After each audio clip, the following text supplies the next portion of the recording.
Alain Gagliardi? Oui, c'est moi. Moi. Moi. Moi.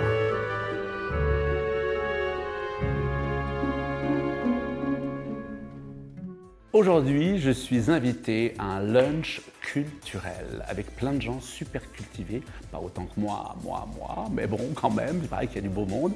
C'est une amie, Élodie Perlet, qui a créé un espace pour que les artistes qu'elle aime puissent s'exprimer. Et aujourd'hui, les artistes ont plus que jamais besoin de s'exprimer. La première fois que j'ai entendu parler d'Élodie, c'était par ma copine Ariane Ferrier, qui m'a dit, tu verras, elle a les cheveux, on dirait Réponse. Quand elle se lève la nuit, elle marche dessus tellement qu'ils sont longs.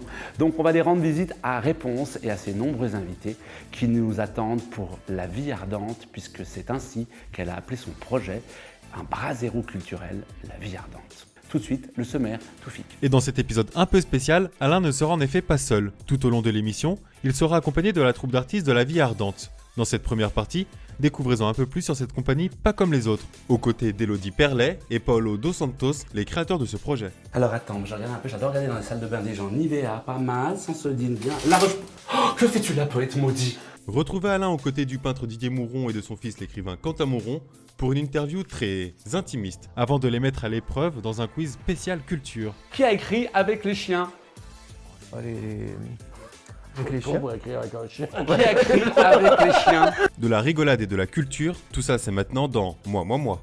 Il y a des choses dans la vie des fois qui sont assez drôles parce que le jour où Élodie, on s'est parlé pour une émission de télé, j'étais en train de lire ce bouquin-là. C'était La vie ardente, c'est l'enfance, la jeunesse de Michel-Ange.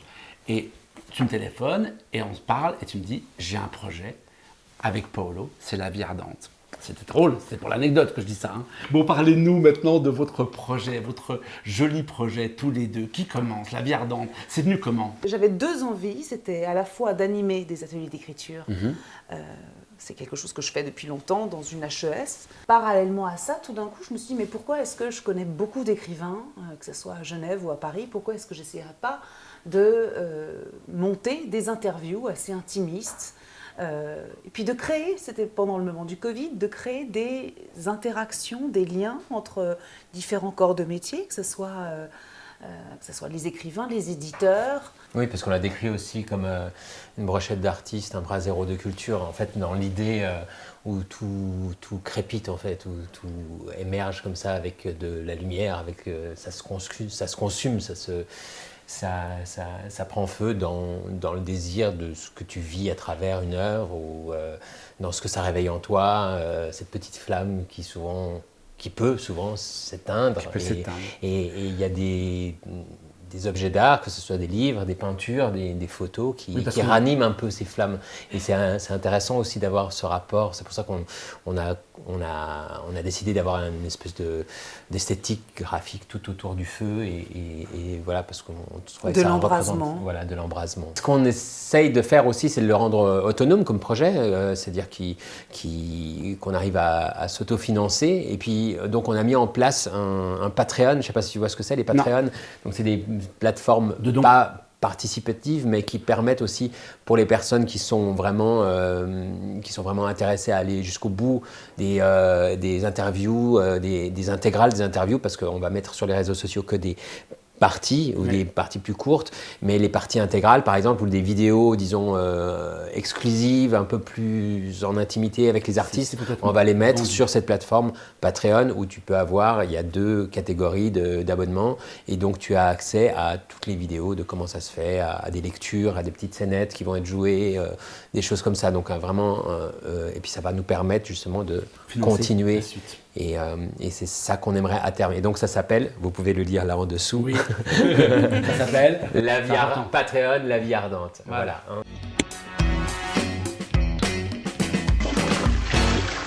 C'est occupé. Ah, Didier Mouron, qu'est-ce que tu fais aux toilettes avec un journal? Ah, je bosse là. Tu bosses? Je prépare ma prochaine expo. Il paraît que quand on veut être créatif, il faut soigner son égout. Soyez son égout? Je ne connaissais pas cette formule. Alors, pour ceux qui ne connaissent pas Didier Mouron, peintre, artiste peintre, qui a comme caractéristique une méthode qui consiste à peindre, à élaborer des toiles d'un seul trait, en marge de toute notion académique. C'est un rebelle du coup de crayon et il n'esquisse pas, il ne fait aucune retouche. Bref, c'est dans l'énergie du moment. C'est ça? Est-ce que je me suis trompé? Ça, c'était Non, mon côté un peu Wikipédia, tu vois. C'est parfaitement ça. C'est ça. Alors, explique-nous comment tu fais pour peindre une toile d'un seul trait. Alors, je dirais que j'aurais besoin que ceux qui ne pratiquent pas de la même manière m'expliquent comment ils font. Tu as une image en tête avant de peindre quelque chose? Tu sais ce que tu vas faire? Alors, je le sais, mais d'une manière image et non d'une manière texte ou intellectualisée. Je vois une image, j'ai vraiment l'impression, c'est un sentiment, c'est une émotion que je retranscris simplement par réflexe. Au-dessus de ta tête, il y a un tableau de toi. Tu nous expliques ce que ça veut dire? Qu'est-ce que tu as voulu raconter ce jour-là avec ce tableau qui est au-dessus de toi? Alors, je crois qu'on retrouve ça dans la majorité des tableaux. Je voudrais être capable d'en parler comme pourrait le faire mon fils. On lui demandera tout à l'heure. En fait, si je devais expliquer ce tableau, je reprendrais une grande page blanche et je le referais une deuxième fois. Il y a des œuvres majeures chez toi, hein. Il suffit de remonter un petit peu dans tout ce que tu as fait. La marée descendante, la rencontre, combien était-il? Pourquoi c'est important de donner des titres à des toiles? C'est vrai qu'en effet, ces deux tableaux qui ont marqué un peu ma carrière, là, presque un peu malgré moi, parce que j'en ai quand même fait plus de 500, et un certain temps, j'avais l'impression que j'en avais fait juste 2. Et puis, la marée descendante date de 85, 85, si je ne me trompe pas. ouais, exactement. En fait, je crois que ce qui a fait son histoire, c'est que elle a été appréciée par plusieurs personnes en même temps. Et la personne qui l'avait acheté habitait à Zermatt. Elle avait décidé de faire des reproductions de ce tableau parce qu'elle était vraiment amoureuse de cette image. Et c'est un tableau qui a eu du succès avec ses reproductions. En plus de ça, il avait passé dans Paris Match, je crois bien. Oui, alors justement, je crois 85. En 1990, Paris Match. Oui, en 90, c'est juste. Tu sais que je suis super people. Moi, Paris Match, j'adore. Point de vue image du monde, je lis. Et j'ai lu dans Paris Match en 1990, on dit que Didier Mouron, il sculpte la feuille. Qu'est-ce qu'ils disent encore? Ils disent il agresse la feuille, il sculpte plus qu'il ne dessine. Est-ce que c'est vrai ça? Ça te parle, ça? Ah oui, c'est ça. C'est vraiment ça. Parce que j'ai vraiment l'impression d'avoir plus un burin dans les mains qu'un crayon. Il ne faut pas oublier que le crayon, par rapport à la peinture à l'huile, que je dénigre pas du tout, le crayon ne laisse aucune alternative. Si on fait une erreur, elle reste. À la peinture à l'huile, on peut refaire un tableau sur un tableau. Didier, on a invité un petit lunch ensemble. Tu dois me céder ta place, que j'ai besoin de faire pipi. Il paraît qu'il y a ton fils qui est invité. T'étais au courant? Il paraît qu'il est dans le coin. C'est étonnant que je n'ai pas entendu d'ailleurs. Ouais, parce que vous dites tout. Vous racontez tout, père et fils. Au principe, oui. En principe, oui, vous êtes super compétent. C'est quoi sa principale qualité? C'est d'être un gars respectueux. Son principal défaut? Son principal défaut, peut-être d'être irrespectueux. Ok, ça me parle, ça me parle. Je peux aller faire pipi? On rejoint Quentin tout à l'heure. Tout chic. Il y a une pince à cheveux sur le robinet d'Élodie. Donc tu vois, quand je te parlais de réponse, elle met des accessoires capillaires partout dans chacune de ses pièces. Donc elle prend soin de sa chevelure. On est bien chez Réponse. Alors attends, je regarde un peu. J'adore regarder dans les salles de bain des gens. Nivea, pas mal. Sensodyne, bien. La Roche. Oh, que fais-tu là, poète maudit? Bonjour Alain. Bonjour Quentin, comment ça va? Mais très bien. Tu bois dans une salle de bain. Ton père faisait pipi avec un journal à la main et toi tu bois dans une salle de bain. Cette famille, mais j'ai aggravé. C'est comme ces grandes familles décadentes du 19e siècle, ça devient de pire en pire. C'est pire en pire. Donc la prochaine génération, ça va être quoi? J'ose pas imaginer. Je vais essayer de pas la produire. D'accord, oui, non, ça fera plaisir à tout le monde. Bon, je te laisse parce que je te laisse finir ta petite. On rejoint papa tout à l'heure. Oui. Hein? Je te laisse, mais je suis pas loin. Quentin, moi j'ai assez envie qu'on parle un petit peu de l'enfance du petit Quentin dans les forêts québécoises. Ça commence mal. Pourquoi ça commence mal? Non, je rigole, c'est des sujets que j'aime bien aborder. T'aimes bien aborder? Ouais. Rêveur solitaire dans la forêt, tu écoutes du Céline Dion, du Ginette Renaud, ah non. Plein. Non? Non, alors je suis pas. non, heureusement j'avais une enfance assez vierge musicalement parlant. Qu'est-ce que t'écoutais quand t'étais en train de faire tes rêveries solitaires? Mais pas grand chose. Hein. Faut dire que la musique te perturbait, elle t'a dérangé la musique. Faut dire que les capacités, mais je parle déjà comme un vieux, mais enfin c'est vrai que les capacités de se promener avec de la musique étaient quand même pas tout à fait les mêmes que maintenant.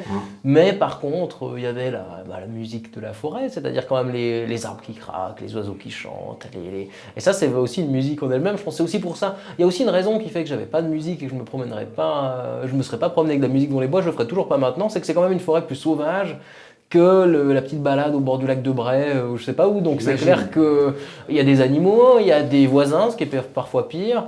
Après les grands espaces québécois, le désert californien, là on change du tout.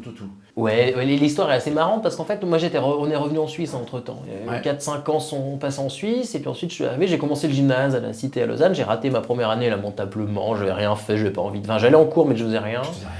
J'avais plus du tout envie d'étudier, enfin, si on peut appeler ça des études, c'était que le gymnase, mais disons, mes parents m'ont dit, bon, mais, si t'as pas envie d'étudier, on va t'amener avec nous, on achète une caravane et puis on va faire un tour. Alors c'est ce qu'on a fait. Alors c'est un peu là que tu, en tant que t'es jeune étudiant, que tu découvres un petit peu Voltaire, Sade, Proust et d'autres auteurs. Alors quand t'as lu, quand t'as savouré tout ça, quand tu t'es gorgé de littérature, après tu commences à écrire.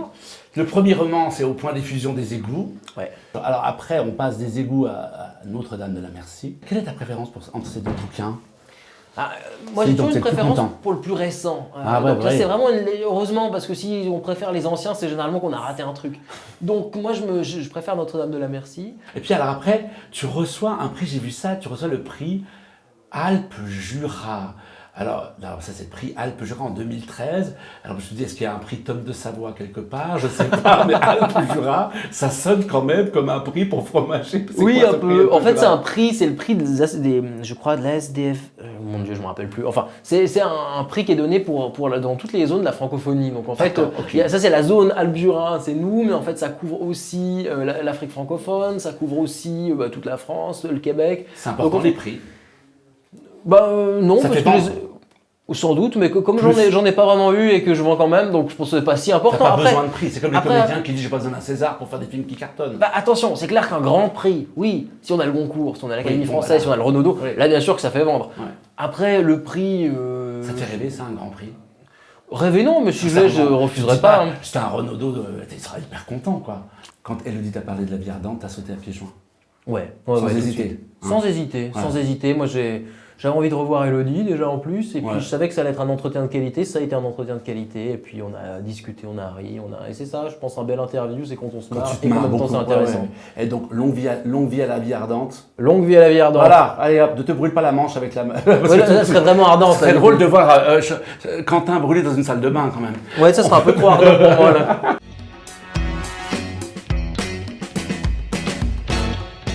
On a le père et le fils, on va vous faire un jeu, mais pour commencer ce jeu, pour vous échauffer, je vous propose un petit échauffement. Vous êtes prêts? Ouais. Tiens Quentin, attrape. Hop. Didier, attrape. Mal parti. Plus de réflexe que moi. Vous avez montre en main, 40 secondes pour défaire... commencez pas, trichez pas. Allez-y, 40 en main pour défaire le truc. C'est parti. Oh, non. C'est un échauffement. Ça met en jambe. Mais non, regarde, je l'ai fait. T'as des gros doigts. C'est bon, t'as des gros doigts boudinés, donne-moi. Moi, je prends un fil, il s'en mêle. Oui, mais donne-moi ça. Je deviens grossier, mais toi, ma femme intervient, et voilà que c'est elle ton qui fils s'en mêle. Non mais regarde, c'est comme un Rubik's Cube, regarde, il y a de la dextérité des doigts. Et voilà, regarde. Regarde une facilité. Tu vois, alors que toi, tu peins d'un trait, regarde lui, d'un coup d'un seul, il te défait un... Parce que moi, je suis d'une génération, on a connu des écouteurs, tandis que... Voilà. Avant, on utilisait ce genre... Bah oui, c'est pas un truc pour étrangler les gens. Non, je crois que tu pourrais. On est prêt pour le jeu? Bien sûr. Un télo, mais pas trop. Oh non. Qui a écrit la chanson Au soleil femme? Patrick Juvet. Bonne réponse. Les chansons, je te laisse, moi je Didier, pas la non, chanson. t'as gagné au fil, tu dois gagner, au moins être ex-aequo. Comment s'appelle la co-présentatrice d'Alain Morisot dans les années 90-2000 qui présentait les coups de cœur d'Alain Morisot? C'est qui Alain Morisot? C'est un monsieur qui est super sympa. Il paraît québécois. Il paraît qu'on y mange une charcuterie incomparable, mais j'ai pas. Son ami charcutier paraît-il un type super, mais je ne connais pas la. Donc vous vous rappelez pas d'elle? Une sublime femme, magnifique. Lolita Morena, pas de point. Le nom du groupe d'Alain Morisot? Ils sont ensemble? Ils sont plusieurs? Oui, ils sont plusieurs. Les Sweet People, bravo Didier. Je sais pas bravo, 2 points pour Didier. Non plus. Didier est largement devant. C'est le pinard. Qui a animé sur France 2 l'émission littéraire Apostrophe? Sur France Apostrophe sur France. Antenne 2 à l'époque. Ah, c'était Pivot, Bernard Pivot? Bernard Pivot, 1 point pour Quentin, 2-1. Question suivante. Quelle est la seule artiste humoriste française à avoir reçu 2 Molières? Je vous ai dit que c'était très éclectique. Il y a des humoristes français? Il y a des humoristes tout court, mais ça me surprend toujours. mais disons... Blanche Gardin? Blanche Gardin. Oui, que j'aime bien. Oui, magnifique, Thème, Blanche Gardin. Les humoristes me font pas toujours rire, D'accord, mais mais disons ça Blanche Gardin, ça va, ouais. Ça va, Je la trouve assez marrante. Des fois, elle me fait sourire, ce qui est déjà pas mal. Hein. Qui a écrit Avec les chiens? Avec les chiens. Pour écrire avec un chien. Qui a écrit Avec les chiens? Avec un stylo, ça va mieux, mais. Ça va mieux qu'un Antoine Jacquier. Ah oui, mais bien sûr, pardon, Mais bien évidemment. sûr, mais bien sûr, mais évidemment. En plus, on a fait une tournée ensemble, pardon. Bon, qui dans l'émission Love Story a réussi à être chroniqueur chez Laurent Ruquier? Loana, Non. c'est la seule que je connais. Ah, Stevie Boulet. C'était bien. C'est qui a gagné? Bah, je crois que je sais plus au niveau des points. sait plus. On a sait joué, plus, voilà, on l'important sait c'est de plus. participer. À bientôt la famille Mouron. À bientôt. C'est sympa. Là, Alors ne zappez pas, parce que avant le générique de fin, sachez que pour ceux et celles qui me connaissent un tout petit peu en dehors, je ne fais pas que le guignolo devant une caméra de télévision, mais j'ai une école de danse, et ce depuis un quart de siècle. Et oui, ce n'est pas rien. Et je vous réserve une petite surprise, la preuve en images. Une page se tourne pour le studio des Bains après 24 ans passés ensemble au 17 rue des Maraîchers. Vous vous rendez compte, 24 ans, pratiquement un quart de siècle, une douzaine de spectacles créés ensemble, des litres de transpiration, bref, une histoire entre vous et nous. Figurez-vous que nous déménageons. Quoi? Quand? Mais où? Mais pourquoi vous déménagez? Pas de panique. Jusqu'à fin juillet, toutes nos activités restent au 17 rue des Maraîchers. Ce n'est qu'à partir du mois d'août que nous déménageons et que les activités auront lieu à la nouvelle adresse. Alors, c'est pas loin, on y est quoi? À 8 minutes à peu près ici en voiture, on y est à 5 minutes en tram, le tram vous pose devant, il y a des bus partout, il y a la gare du Céva qui est à 1 minute à pied, il y a le parking de l'Étoile, il y a le parking en bas de notre immeuble, bref, on ne peut pas trouver mieux. Quelques images de notre future adresse qui s'affichent en bas de votre écran. Lorsque vous arriverez au 2 Esplanade Pont-Rouge, vous monterez au 2e étage. Et là, vous trouverez 4 studios très lumineux que nous allons partager avec l'école Club Migros. Il y a même une petite cafétéria, il y a une terrasse, bref, un endroit tout nouveau, tout beau. Mais ce qui est important, c'est que l'âme du studio des Bains, le côté comme à la maison, ça, on va le prendre avec nous. On a oser cette folie du changement après une année compliquée. On voulait tourner cette page Covid et on voulait aller vers de la fraîcheur, vers un renouveau. Nous sommes persuadés que vous allez adorer cet endroit. Alors, vous sautez dans la barque? Nous, en tout cas, on vous attend, mais plus motivés que jamais.